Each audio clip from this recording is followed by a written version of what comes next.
What's happening? Happy Wednesday, everybody.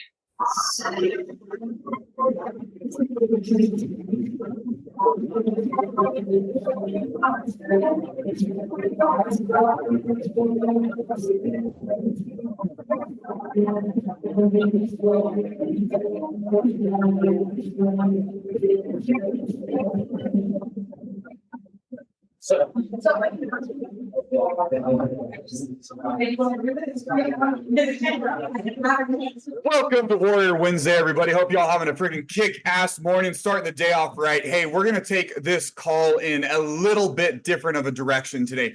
We are really going to focus on some stuff that'll help us overcome some fences, escape some obstacles, get out of our own damn way. So if y'all saw my social media post the other day, I think I did it on Sales Nation. I did a related one on my personal page. And by the way, if you haven't figured it out yet, I like to set these calls up with a little social media action, just kind of, get some opinion from everyone. So, I could give information. I could give feedback to actual things that we're dealing with and not just simply what I've got going on. So that being said, I talked a lot about giving up. I talked a little bit about giving up and failure and quitting. And on this call, I'm going to be very, very careful with my words because this is one of those topics where the story you tell yourself is going to be the story that you believe. Now, sometimes we've got a story from the past that we've fallen victim to, and we keep saying it over and over and over again. And that story is what's limiting us from getting to the level we want to go, whether it be your sales skills, your relationship at home, your fitness. You'll use your past story to justify your future when that's not what we have to do. So I want everyone to think about for just a moment. Think about a time in your life.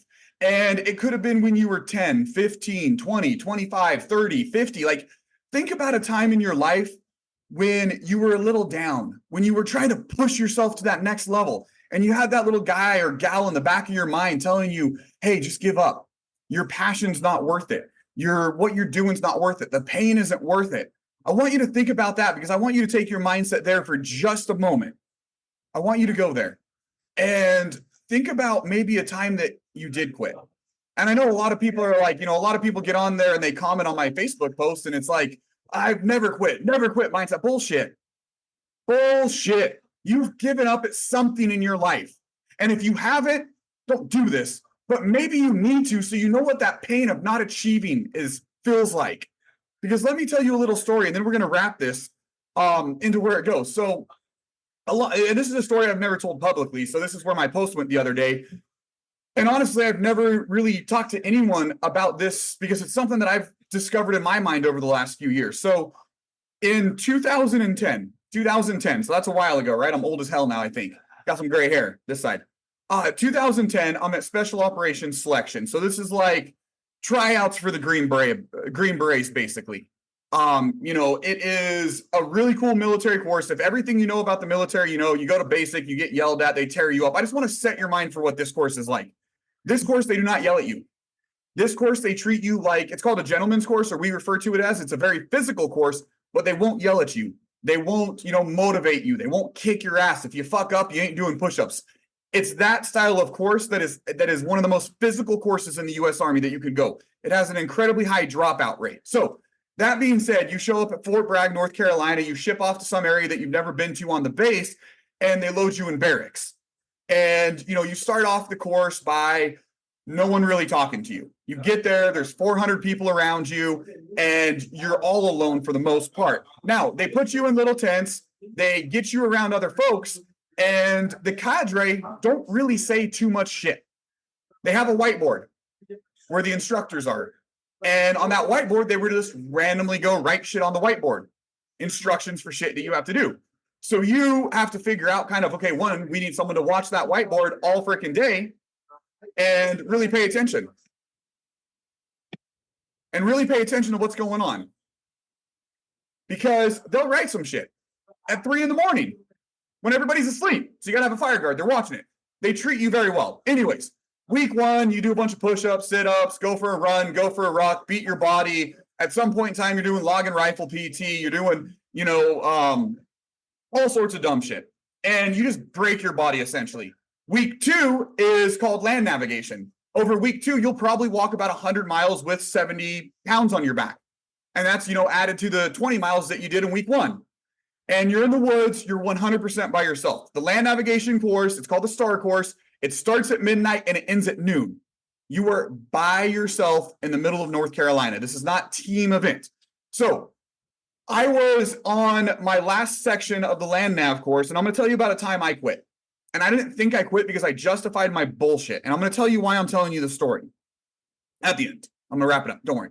So I'm not week 2 of land navigation. I've been doing it for a while. I'd gotten through day 1 of the STAR. I'd been through the 2 days prior of the practice courses and, all the shit. I'm probably at 70 fucking miles on my feet. And day 2 comes along. I'm just strolling around, enjoying my freaking day, map, compass, doing the shit. And I slip. Wasn't that crazy. Slip, leg goes out, ends up fucking my hip up. Tremendous pain. Well, I kind of did some math in my head, and I had studied the course early on, and it's a course that's got a secret rating to it, so you're not supposed to know anything about it, but it's fucking all over the internet. I'm not sharing any secrets with you guys. So that being said, like I had gotten an idea that I knew you didn't need to get 100% of points. A lot of guys got selected that didn't. They literally watch everything. Like when you have an obstacle course at this course, they have psychiatrists come out and watch how you negotiate the obstacles. They watch how you freeze up and how you go over it. And if you guys have ever been to like this level of obstacle course, imagine a high ropes course that you've been to without a catch net and you're not harnessed in. I mean, there are a couple things. You're 30 feet in the air coming over a ladder and my fucking nuts went into my fucking throat. But they're watching how you deal with it. They're seeing how your mind goes, oh, fuck, okay, go. Or do you freeze up? Do you get scared? Do you have to really spend 2 minutes talking yourself into it? So back to my land now. I'm out there, I'm hurting, and my leg pops. I fucking slip, leg goes out. And at first I didn't really know what was going on. So, I'm trying to walk, I'm trying to just figure it out. And I'm like, fuck, man, this is bad. Like I can't put weight on it. I'm having to use my rifle as a crutch. So I finally go find a tree just to take a little minute break. I mean, you got 12 hours. I got extra time right now. I knew that because I knew my pace count. I knew where I was going. So I knew I had a minute to figure my life out. So I go find a tree, kind of take my rucksack off, give it, maybe 10 minutes without any weight on my back and seeing if I could get back into the game. Well, it's not working. 10 minutes goes by, 20 minutes go by. I'm trying to put pressure on it. I'm trying to move. I mean, this is just fucking excruciating pain. Like this sucks ass. And I'm starting to see this like go through my mind and my mind starts playing tricks on me. It starts to tell me like, I'm starting to try to justify what's going to happen. I'm trying to see like, okay, maybe I sit here and I fucking crawl back at the end and maybe I didn't find my 5th point. So like, I get confused. And they have dog trackers on you because you're literally out in a fuck ton of land and you're by yourself. So they've got dog trackers, heart rate monitors, GPS, like we're geared up so we don't die. And the assessors, the cadre, noticed at one point in time, I guess, that I haven't moved in a few hours at this point in time. Basically, I've decided, hey, I need to rest this out. I've got 6 hours until I need to be back. That means it's going to give me 5 hours. I'm a click and a half away. I'll walk back in an hour. I could do that. It's going to be a slow pace. And then, the next day we'll head back to the barracks or the tent city and I'll rest and I'll be ready for team week. And I'm just going to have to push through. That's where my mind is right now. And the cadre see that I haven't moved in a while. So they send a truck out there. A gentleman comes up, and these guys are all big motherfuckers. They're scary. They're very stern. They don't yell at you, like I said. So this big guy comes up, beard, and if you've ever been in the military, beard means you're fucking cool. Means you fucking done something. So bearded guy comes up. He's like, hey, candidate, you okay? Hey, Roger, sir. Candidate, I need you to get up and walk. I'm just taking a little break. Candidate, get up and walk. Okay, get up, use my rifle. Candidate, without your fucking rifle. Okay, collapse. Couldn't support the ruck. Like hip was not taking the pain. And here's where I got lost. So I have an argument with this guy because I told myself when I go to SFAS, when I went to the selection course, the only way I was going to leave that course was dead. That's where my mind was because I was not going to say I quit. I was going to die and kill myself before I fucking said I quit. So my mind is in this zone where, bitch, you're going to have to bury me here if you want me to fucking leave. So the assessor comes up, walks out to me, leaves his truck and starts, hey, what's going on, man? Hey, dude, just, trip back there. Not a big deal. It's kind of hurting, throbbing a little bit. It'll be good. I'm going to stretch it out later. Just giving him some time off. How many points have you find, candidate? hey, dude, I'm on 4. I'm going to my 5th. I've already kind of calculated. I don't know if I have time. I'll probably push that way in a little bit. But, I'll make sure I'm back at, the hit time. Because they want you back there because they don't want to come search for your ass. So that's one of the things. If you ain't going to hit your 5th point or your 4th point or your 3rd point, wherever you're at, get your ass back to the fucking start point so we don't have to go fucking find you. So I'm going back and forth with him. So he looks at my shit. He goes, look, dude, I'm going to be real with you, man. You're probably good. I'm not talking about, what you've done. I'm not talking about, how you've pushed yourself. But you found all 5 yesterday. You're on 4 or 5 on me. He goes, I'm going to be real with you. Most people haven't fucking been there yet. I'm like, cool, dude. I'm a badass. I like that. Build me up again. He's like, I'm going to make you a deal. He goes, I can tell you ain't fucking. And this is after we argue with each other for 15 minutes. It's awesome. He'll make you a deal. He's like, you're unable to put weight on your foot or on your leg. He's like, that's probably not good. He goes, you look young. You're still in decent shape. He's like, you probably have another opportunity if you absolutely need to. So what does my brain do? Starts fucking selling myself. He goes, candidate, get in the back of my truck and I'm going to take you down to the hospital. And if they approve you, we'll get you right back in. He goes, you're not going to miss anything. He goes, all we do tonight is we go, we chill, we relax, and we go back to the fucking tent city tomorrow. I'm like, okay. It takes me to the hospital and I'm in the back of the fucking truck at this point. I know my future. I haven't even had my MRI. I haven't even had my fucking x-ray. I know what's happening because if you've ever been injured, you know the difference between pain and you done fuck something up. And I've broken a few bones. I've dislocated a bunch of shit. I know the difference. And I knew this wasn't right because shit wasn't my mind was saying do shit. And my body wasn't doing it how it was saying. So we go back to the hospital in Fort Bragg. I forget the damn name of it. And I go in there and I'm looking all fucked up. I haven't showered in 2 weeks. My uniform's all fucking bloody and dirty. And I don't have any patches on, just white little tape because they fucking get rid of your patches. They get rid of your rank. They get rid of your name. You're just a fucking number. And I'm looking like crazy. Now, granted, they do this selection course at Bragg all the time. So people are semi-used to it, but I'm getting a bunch of goofy looks and I probably smell like hell. So it was embarrassing. So I didn't really care at the point. I saw it. So I go back in, I get my x-ray, I get my MRI. The nurse or PA or whoever it was might have been a doctor. I honestly don't even remember. I think it was a female. I can't tell you because that was not where my focus was. Comes out, my x-ray shows a cracked ball joint. My MRI shows a torn labrum, a bunch of other ligaments that had fucking torn. It was just like one of those freak accidents where I done fucked my hip up, broke the ball, tore the fucking labrum. So I tell you that so you understand, I had told myself on this course I wasn't going to quit no matter what. But as I'm getting the results from the MRI, from the x-ray, as I'm figuring out what the future of my military career may lie, I start immediately that moment figuring out how I'm going to go back. I'm a dumbass. I figure out how I'm going to go back. So I'm like, fuck, there's 0% chance they're letting me do this. So they take me back to Tent City and you do not go home when you get hurt. Granted, I'm stationed in Germany, so I'm not stationed at Bragg. I'm stationed on the other side of the fucking world. That's where my family is. That's where my unit is.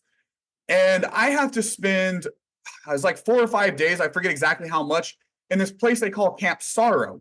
So Camp Sorrow is for the people who typically quit and or get injured. Now, Camp Sorrow is you've got Tent City here, where if you're, candidate, you're here. You've got the cadre building here. And over here, you've got Camp Sorrow. So you can see these motherfuckers every day. It's not like they hide you. You visually get to see it. You know the first thing they do? Whenever you quit, whenever you get hurt, they take you to the DFAC to get good food. You know what they did the day before the course started? Made us the best meal I have ever had in the military. They fuck with you. It's mind games. So you immediately go to the DFAC. And I'm kind of getting pissed because now I'm seeing myself with the fucking quitters. I'm seeing myself with the men. And I don't mean that in a derogatory way whatsoever, but there was only males allowed to be at selection when I was going through it. I see men that agreed to do something and said, I fucking quit. Now, just because you get through selection does not mean you become a Green Beret. You still have a lot of training to go on. But that 21 days is what pushes you. That's all it is. 21 days. If I told you I was going to give you $1 billion to do some stupid shit for 21 days, I guarantee you would do it. 90% of you, because you could see the end, you would deal with any amount of pain to get there. But I'm with these people and I'm starting to get pissed off because in my mind, I didn't quit. And in my mind, I didn't quit and I didn't deserve to be with these fucking losers. And that's how I looked at it. And honestly, I'm going to tell you, a lot of people is why are they losers? Dude, they're actually not. They did more than fucking 99.9% of the world will ever do in their life by just signing up to go and getting their ass kicked for a fucking couple days. But I'm sitting there, I'm fucked up. So I have 4 or 5 days. Now, if you quit, you go out and you support Team Week. So there's a bunch of apparatuses and equipment, they move everywhere. So guess what? Well, they're doing Team Week and they're moving these apparatuses. Guess what you're doing? You're setting up the apparatuses by moving them around. So literally, they fuck with you more if you quit because they use you for a detail. And essentially, you're doing the same shit you would have done anyways. They fuck with your mind. Here's the thing. I was on a profile. I wasn't allowed to do shit. So for 5 days or 4 days, I can't remember exactly how many it was. Team Week is 3 or 4 days long. 4 days if you include graduation or getting your orders or whatnot. So for 4 days, I literally sit there and I see people leave at whatever, 5 a.m. I go get food at fucking 7. They come back about noon. They get food. They leave again. I get food. I go back. So like 4 or 5 days, I'm sitting there like all by myself. And then my mind really starts racing because by day like 2 or 3, I'm starting to be able to put weight on it again. Some of the swelling's gone down. I'm starting to move a little bit more normal. And I'm starting to fuck with myself. I'm starting to say, oh man, was the x-ray wrong? Was the MRI wrong? Could have I pushed? Could have I just shut my fucking mouth, cried, dealt with the pain, like given everything? Because then I'm starting to think about like motherfuckers that got shot in Afghanistan. Motherfuckers I knew that got shot and fucking had to get their fucking ass out of there. So I'm comparing myself to them going, dude, that motherfucker had a bullet in his fucking leg, back of his knee blown the fuck out, and he hobbled his ass out. And my bitch ass has a fucked up hip. So I didn't know how to justify this. I didn't know how to justify that I got hurt and I didn't make it through the course. And I told everyone, like, I was real. I've never lied about this once in my life, but I never once until recently said I quit. And it fucked with me for so long because I know in the back of my mind, and I really believe this, I think I could have pushed. I think that day I could have manned up just a little bit more, man or woman up, whatever you say it is. I think I could have pushed just a little bit harder, dealt with a little bit more pain. Like I had 4 fucking days. But instead, I decided to justify I'll be back. Now, this is where quitting kind of, it's going to spin you through another loop. I believe everyone on this call and everyone who follow us has quit or given up at least once in their life, because if you haven't, you don't know the pain of what it fucking feels like.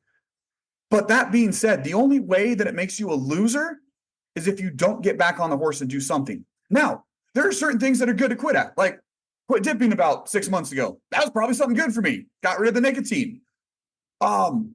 There's also times that you're going to quit maybe an activity or a job that you swore you were going to kill it in. And it could be positive if you take it in a positive manner. If you go do something better with it. If you're like, man, you know, I really want to do this art thing, but then I just kind of realized I can't even fucking color in the goddamn line. So the shit ain't for me. So something like that where, you know, go build something else. You maybe go spread your word. Like, I'm good with that as long as you quit up and not down. However, you can't ever give up on yourself. So here's really where it fucked with me. And I hope this portion of the story helps some of you maybe get past a barrier that you're sitting at. So I go back to Germany, my unit. Like, if y'all ever been on a fucking 12-hour flight with a fucked up hip, it sucked ass. I get back. I'm still bitter with myself. I'm a little bitch.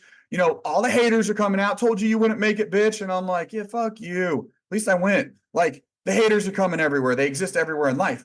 And I get back to Germany, and because the Army's so awesome, you know, they put me in physical therapy. I go to physical therapy, you know, the guy puts me on the leg press. I'm doing a decent amount of weight. He's like, what the fuck's wrong with you? Like, did you not look at my file, dude? I've got a torn labrum and a gray. He's like, I can't fix that with physical therapy. I'm like, I fucking know. I'm checking the blocks. That's how the Army works. It's socialist medicine. It's free. Yeah, you got to go through all the blocks. It's a pain in the ass. So I finally get to the point where they're going to kick me out of the Army physically, medically discharged. This is 2011. I got out in 2016, by the way.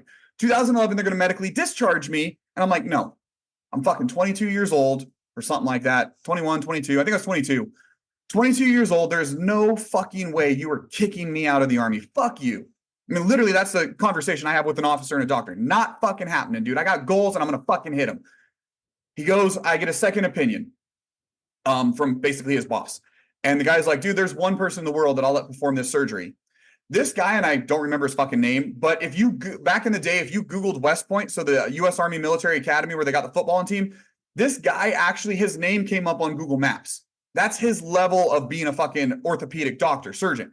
He was, I want to say it was like a 8-10 month waiting list or some shit that I had to wait, busted ass motherfucker, like with my shit hurting every day to go see him, back hurting, hip hurting, like I had to wait a long time because he had such a, you know, fucking long thing. His big thing is like, obviously, West Point's got like football players, right? So when you hurt an Army officer, they don't want you to fucking, you know, lose your Army contract. They want to use your ass. So The orthopedic dude, this guy is the best, like one of the best, not in the nation, but in the world for orthopedic surgery. So I fly, 8 months, 10 months later, I go see him, and the guy sits me now. He's going over everything, going over my chart, and he's like, "Hey, dude, I just want to ask you, what do you plan on doing when I do the surgery?" I'm like, "I'm going back, bitch." She's like, "Man," he goes, "I want you to realize this one thing." He goes, "Right now, I ain't fixing shit." He goes, "Right now, you need a hip replacement, maybe by the time you're 45, if you're lucky. That's how long you're going to make it. Maybe 45 if you can endure the pain and you want to deal with it." He goes, "I'm going to give you till 65. He goes, "That's all I'm fucking doing." He goes, "You will need a hip replacement someday." I go, "Okay. So can you fix it so I can go back, dude?" Like, I'm 22. I'm stupid. But I had a goal. And he basically is like, I mean, he's on orders. He's got to fucking do it. He can't tell me no. He just basically says this. He goes, "Hey, look, man, I'm going to tell you this." He goes, "That 1 year of fucking training that you're about to go through," he goes, "I think you'll go through it." He said, "I'll fix you." He's like, "I'll get you ready." He goes, "That 1 year is going to knock 10, 20 years off your fucking hip."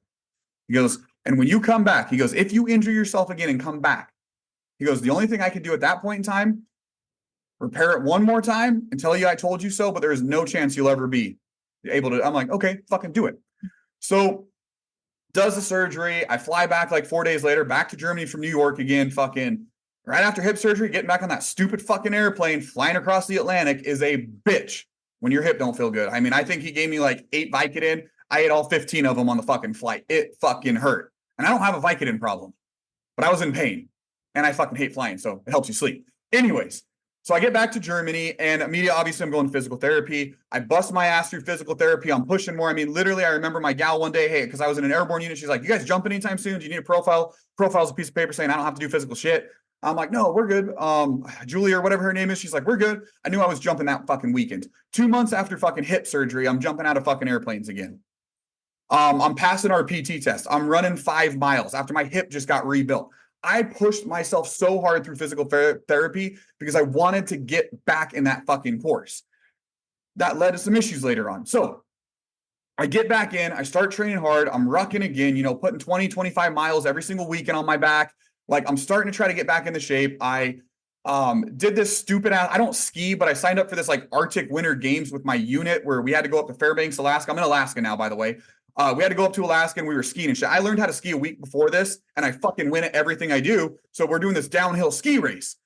And my body, like, it's a pretty grueling course. It's fucking 10 degrees outside. You're in a lot of gear. You're doing a lot. Like, it's skiing for miles and miles. So, like, I wasn't good at it. So it was already just painful. So I'm going down this hill. Last part of it, my legs are fucking smoked, but I'm giving everything. And I'm trying to get down and I just fucking tumble.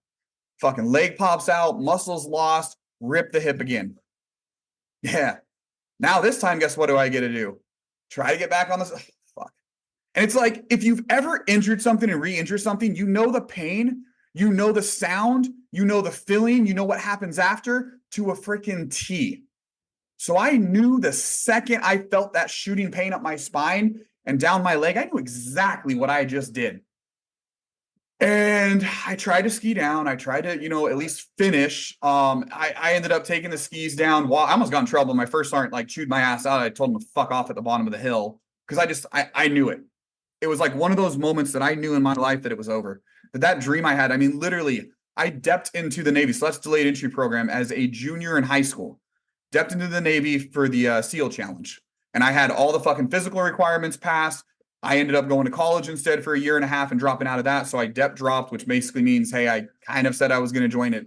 For those of you that have ever done it, like, it's not a big deal. And then a year and a half after college, or after I dropped out of college, I joined the Army. I didn't think at the time I was ready for the SEAL program. So I'm like, cool, dude, I'll go do some Army time and then I'll go be a Green Beret. That's fucking badass. And honestly, what I wanted to do was Delta. So I was training up to actually go to CAG selection or Delta selection the second time because that was my ultimate goal. And I knew I had one opportunity. So I fucked myself up again. And at that point, I knew everything was fucking done. I knew I was going to get medically boarded. I knew I was going to get medically discharged. I knew that my career was over. I knew that I was never going to be able to wear that, special forces tab or become an operator. Like, I knew it was over. And for a while there, I went into this fucking depressed state. I went to this state of being a little bitch. I actually refused surgery for a long time because I was delusional that I could get myself fixed. And it all came down. I think I pushed myself a year and a half. And my first sergeant knew I was fucked up. He knew about everything. he knew that I was basically hiding an injury and I was just trying to stay in because I also felt like getting out was quitting. And everything I do, I will never quit. Like I'll go through hell. You could fuck me up. Like if I decide to fight, guess what? I'm going to take it till the end. You're going to kill me or I'm going to fuck you up. Like you could fucking hurt me. I don't give a shit. We're going to take this to the end. So I'm hiding this injury because I just wanted to, at this point, do my fucking 8 years and get the fuck out. I agreed to 8 years and I wanted out. Well, then we had, I can't remember, my first sergeant was gone. So we have a PT test and I'm not saying he did or didn't, but he might have hooked me up with some PT tests. Granted, I could pass a PT test 9 times out of 10 just fine and get a great score. The problem is I would occasionally fuck my hip up where I was like doing sit-ups or running and the shit would just like, I would lose it. Like I would get out of the car occasionally and my wife would be like, you good? I'm like, yeah. If you've ever had to pop something back into place so it moves again, that's basically what I had to convince myself the pain I was going to go through to stab up, pop my hip and get out of the car and move on. So I'm doing sit-ups on a PT test and fucking, 20, 21, 22, 23, 24, just knocking them out, fucking bam, bam, bam. And then all of a sudden I hit like 36, 37. The hip not working. Couldn't do 38. I think at my age group, I think my minimum passing was like 46 or some shit. So I go do the run. I fucking barely pass the run because now I'm in pain. I knew I just fucking failed. It was for another leadership school that I was going to go to. That's why I was doing a PT test. The problem was my first sergeant wasn't there. And it's not the problem, but that's my excuse. Some other NCO was there that one didn't really know my story and in my opinion was a shitty leader. Granted, he held me to the standard. So I can't really say he was a shitty leader. I just, whatever, fuck him. But that being said, I fucking failed. And that's what led to the med board because I was then getting flagged. It was going to go to another thing. And they're like, what is going on, dude? Like, this doesn't even make sense. You look like you're in decent shape. And I'm like, here it is. He's like, why the fuck aren't you going to the doctor? I'm like, well, most of you motherfuckers know about this shit. I've literally been hiding it, motherfucker. So I finally, go to the PA med board. I'm getting chaptered. And here's where, and this was like a PTSD moment for me in a way without, downgrading like actual, Afghanistan or fucking, battle bullshit. But there's all this like shit that we tell ourselves in a different way. And this is where I got lost in myself for so long. Because until recently, like I told you guys, and this is the first time I've ever publicly talked about this. Until recently, I've never said I quit selection. That's probably within the last maybe year or so that I've actually said those words. I did get medically dropped. I did not ever say I quit, but I really think I could have pushed myself. But I think I started to justify a little bit of, hey, even before the assessor came up, hey, I'm 22. I'll be able to get back in this. I'll be able to heal. I'll be able to come back, blah, blah, blah, bullshit. And I think if that one time I took an opportunity, not thinking the shit was going to get better, not thinking I was going to overcome, not thinking that, but if I just pushed it, like, what is the worst thing that happened? I fucked my labrum up a little bit more. I cracked my ball joint. Like, I look at that and I go, dude, you would have been in the exact same place, dumbass. And I really think I could have pushed harder. I think I could have pushed through the pain. I think I could have just given it just a little bit more, but I didn't that fucking day. Because I figured at 22 years old, I still had a future. And I did, but I figured I still had time. The problem was I didn't understand time. I didn't understand opportunity. And the opportunity that lies in front of you might only come once. And just because you think that opportunity is going to come around again in 6 months, a year, 2 years, 3 years, 5 years, it might fucking not. There's a million things that can happen today, tomorrow, in the next hour that could literally change your entire life. And are you ready to handle those consequences? Are you ready to take a curveball right now and smash that motherfucker out of the park? Or are you so focused on waiting for that fucking fastball down the center that you end up striking out? So the reason I tell you that is because I thought I was a badass and I lied to myself for so freaking long. I didn't quit. I got medically. I was, my little bitch hip couldn't, like, I was happier justifying having a little bitch hip than quitting. And that was a problem I had because it was affecting other things I did in life, like go to the gym. So for those of you that, have ever been here, if you ever notice, like during the workouts and shit, I don't do squats because occasionally it fucking gets locked in that position and it fucking sucks. That being said, when I was going through physical therapy, I spent so much damn time doing all these like secondary motion movements to get the muscle around it to work so I could do squats and shit, but I quit doing it. So realistically, it's not that I can't do squats. It's that I need to go to physical therapy again or go work with someone that knows how to rehabilitate all those like supplementary muscles to support it again. And it was the idea that I gave myself an excuse to get out of something. And instead of using it as a superpower, instead of using it as like a pain that pushed me to get another level for so many years, and I'm talking, I got out in 2016, I 2014, I want to say, 13 or 14. I think it was October 13. No, November 13. No, fuck. It was February. February 14 is when I got injured the second time. So pretty much since February of 2014, and it's now 2024. So almost 10 years. So let's go 9 years. I lied to myself internally about something I knew wasn't true. Now, that being said, it's crazy. And it's funny because Andy's inner circle call the other day. I'm going to share you guys some higher level information. It's not really higher level, but it's just something he said that I overheard. He goes, I'm fucking fat. And the thing is he was trying to get himself to another level. Now, most of us don't look at Andy and go, fat ass, like quite the opposite. However, in his mind, he's fat right now. However, he was justifying like not going 100% in because he's already better than, I would say, fucking 99.9% of, physical appearance. Definitely better than, 99.9% of motherfuckers on the planet. The problem is it wasn't what he was okay. So he had to first release the fact that, hey, dude, I don't like the way I look. I need to tighten up here. I need to tighten up there. Just because I'm better than everybody doesn't mean I'm there. I was the same way. I needed to release the words that I quit because I've gone my entire life. And this has been a mentality I've had since at a young age. It was instilled with me that you never quit. If you say you're going to do something, you do it at all costs. Men don't quit. Women don't quit. Humans do not quit. Losers quit.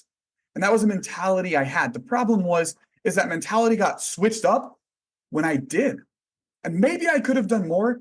And I couldn't just admit that, man, I don't remember I don't remember the pain exactly back in 2011 that I was in. And I don't actually truly know if I could have, but I think I probably could have. I think I probably could have at least taken another quarter mile, maybe at least a half mile. And then what do you know? A half mile before you even know it, you're at 4 or 5 miles. But I sat under a tree and I gave myself 10 minutes. And that 10 minutes turned into an hour. That hour turned into 3 hours. That 3 hours turned into alerting someone else. That turned into a fucking assisted ride to a hospital. That turned into a mindset of I've got time. That turned into a mindset of there's going to be another opportunity. I won't fail again. I never got that second opportunity fully. I was ready for it. I had gone through the psychological evaluation. I took they actually, for this course, you have to go to an IQ test, like a true 8-hour fucking IQ test with a psychiatrist.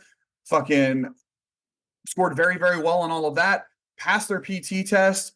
I was just waiting on my actual date. They do it twice a year. It's out in West Virginia. It's like the state line of Virginia, West Virginia or something. It's badass fucking course. Very few, like people think, Green Berets, like very few motherfuckers even get the opportunity to attend it. I was there. I could smell it. I was just waiting for my turn. And shit happened. And it honestly probably taught me a good reason because, there was also a lot of stuff. I was almost on the brink of divorce going through this shit. I was literally leaving my house at 4 a.m. to hit the gym and then go do PT with the Army. And I wasn't getting home until 8, 9 o'clock. Like I was giving my life for the last 2 years to this fucking dream I had. Sleeping 3 to 4 hours a night for not months, years on end. Working out 4 hours a day. And I'm talking high level, CrossFit, hit, like SEAL Fit type shit. Shit that most people would look at. You guys think the Murph is a lot? Go look at SEAL Fit. Like that type of shit every day. I gave it all. And I'd look back and maybe if I didn't quit that first time, I'd have it. Or maybe there's a reason this shit didn't work out for me. I don't know. But I know the first thing I had to do to get to another level was admit that maybe there was more in me that I didn't put out there. Because if I kept telling myself that I got hurt, then I'm going to tell myself I'm going to make a bunch of other excuses at life for other shit that I don't do. I didn't sell enough cars this month. I didn't slap enough glass this month. I didn't knock enough doors this month. Well, yeah, but I got that blister. Or instead I did this. Instead I took my wife out. I love it. Take your family out. I have a huge thing. If you promise your wife something, you fucking do it. However, there's probably a lot of shit that you could fucking not do that she probably doesn't want to do. And if you haven't earned it, don't do it. Vacations that drain your bank account down to zero, you don't earn that shit. You can't go on vacation and have fun. Don't do it. Now, if that's what you plan on doing, hey, we're going to save 10 grand and blow it on vacation, by all means. If that was your plans, do it. But if you had other plans, if you had bigger plans, you've got to take the opportunity now because it might not come again. The things that are thrown in your way now, the stress that's going to be there, the pain that's going to be there, it's there for a reason. And this might be your only opportunity to get through it. The shit that you're going through now might never come again in your life. So don't think next month's going to get better. Don't think next year's going to get better. Don't think that client, that $100,000, that $1 million deal, don't think they're going to be around again. They might not be. You might not be where you're at. Don't think the gym's going to be there tomorrow because your health might go away. Don't think you'll lose weight next week because Big Macs start tasting better. The shit you have in front of you now, the things that you have to accomplish today, you need to go and attack. And you need to attack with the ruthless mindset of I will never in my life have this opportunity in front of me again. And I hope by sharing my story today, I opened up a little bit. I've literally never shared that really at all. And definitely not with, 50 people, 60 people at one point. But I hope that kind of brought something up in your mind that you can really anchor yourself to of a time that you quit when maybe you knew deep down inside that, God, I shouldn't have done that. And I know if we all dig deep enough, there is that one time, I guarantee it, there's a time that you didn't give it your all and you talked yourself out of some shit. Or maybe you didn't even take a step toward it. And that haunts you more. I've had times, I'm not going to share them, but I've had times in my life too, where I thought of something that was a great idea and I failed to step toward it. I didn't have the balls to do it. There were other things that were more fun. I mean, fuck, think about stocks. Like, I'm old enough that I knew about the Facebook IPO. I saw that shit. I had a little bit of money in the bank. I considered buying in low. Same with Google. Same with a million other things like that in my option. But like, wasn't it just more fun to go out and do some dumb shit with the boys on a Friday night than, drop $1,000 in Google for its IPO? $1,000 would be worth a lot of money today. But it was those little things. And I'm not talking just financial. It could be your relationship. It could be you're like, I need to go out with the wife again. I need to go share that. And you haven't taken the step forward, or you half-assed it, or you went out and you got on your phone the whole time. It could be your fitness. It could be, hey, I need to get in better shape. I need to lose weight. And, well, my back hurts. I'm fucking sore. Well, I didn't hit my, sales goal. I didn't hit my revenue for the company, blah, blah, blah. So I don't go do this. And that little permission to fail, that little permission to not go and not just being, dude, I'm kind of being a little bitch. I got to quit quitting. That thing that you tell yourself is going to keep you away. So today, I want you to get delusional and psycho. I want you to remember one time, and don't go into a depression about this, but I want you to conquer something that you're telling yourself in your mind, because I believe we all have it. And I know I have it today. I've got to go find my next one now, but I believe we all have a false narrative that we're telling ourselves that's holding us back from the winner that we want to become. It could be a fear. It could be a time something didn't work. It could be something that you just want to do and you haven't done. It could be picking up the flute and learning to play fucking jazz flute. Literally anything. I want you to take one thing today and change your story. Change one thing about you in a positive nature. You will no longer talk about X you. You will now go on to the new you.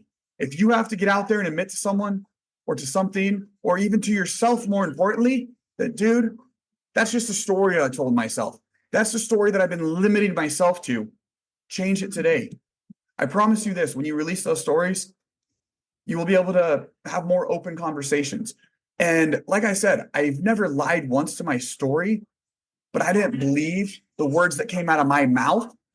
And that led me to not truly trusting myself. And it wasn't a lie. It was just not 100% what I believed it to be. And I hid back the portion that I never wanted to admit to anyone. And I told the truth, but I never told the emotion. I never let that release. So I could tell you that personally in my life in the last, and honestly, I can't tell you the first time I said it was within the last 6 months, year, but my last 3 years of my life timeline is just blurred like hell. So it could have been 3 days ago. I don't know. But when I was able to release that, I was able to talk about it more, and I was able to share the story more because it didn't eat me up on the inside, and it didn't limit me from, not pushing all at the gym. It didn't limit me from just being like, look, dude, I need to fucking rehab my hip again. Like, yeah, I'm in decent shape. I can outrun you motherfuckers, but there are certain things that hurt. And I limit myself from doing them because I need to go do the little shit. Like, the little band workouts and stuff that are super fun. The duck walk with the band on, like the goofy shit that I just don't like doing at the gym because it's not a bench press or curls. Like, I don't like it, but I need to go do that again because I just do. It's healthy. It's good for me. So that being said, hey, usually I do a little Q&A. Today I've actually got to go. We got Dean Graciosa. He should be here in any moment. So I want you guys to do this. Go change something today. Go do something great for yourself. But also, as I always say, go find someone else that you can affect their life today. Go be a positive influence on someone else. It could be the convenience store person if you go get a Red Bull. It could be your mom. Maybe you need to call your mom and tell her to have an amazing day. It could be a coworker. Hell, could be your kids or your wife or your spouse, your husband, whatever it is. But do something for yourself today and be a positive influence to someone else. Y'all have an amazing day. I'll see you next Wednesday. Shoot me a DM. I do want to get some feedback on this call, but I also want to know what y'all want to hear next Wednesday. I want to know what level you guys want to go to. So shoot me a DM. Let me know. Y'all have an amazing day.